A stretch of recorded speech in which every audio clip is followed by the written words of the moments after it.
అందరికీ సూటిగా ఒక సూచన. ఇప్పటిదాకా జరిగింది ఒక ఎత్తు. రేపు కాశ్మీర్ నుండి కన్యాకుమారికి జరిగేటువంటి యాత్రలో మీ రిలేషన్స్ని, మీ ఫ్రెండ్షిప్ని, మీ యొక్క సాధు గురువులందరికీ కూడా ఈ విషయాన్ని సూటిగా మీరే చెప్పాలి వారికి, ఆ కార్యక్రమంలో పాల్గొనమని. రెండవ విషయం ఏమిటంటే, ఈ యాత్రలో పాల్గొనేటువంటి 5-6 సభ్యులు ఎవరైతే ఉన్నారో వారి ఆరోగ్యరీత్యా వారు తీసుకునేటువంటి ఆహారం అంతా కూడా ఖచ్చితమైనటువంటి భోజనాన్ని బాలకృష్ణ గురుస్వామి గారు అందివ్వాలి. ప్లస్ వారు కూడా వారి బాడీకి కావాల్సిన ప్రిపేర్ చేసుకోవాల్సిందిగా ఈ సందర్భంగా తెలియజేస్తున్నాం. అలాగే ఇక్కడ వచ్చిన ప్రతి ఒక్క వ్యక్తి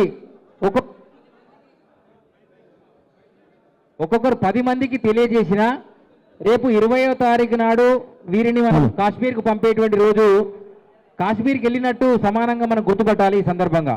అయితే అన్ని విషయాల పట్ల మనకు అవగాహన ఉన్నప్పటికీ కూడా సమయ సందర్భం అనేది మనకు ఒక్కసారి సహకరించదు.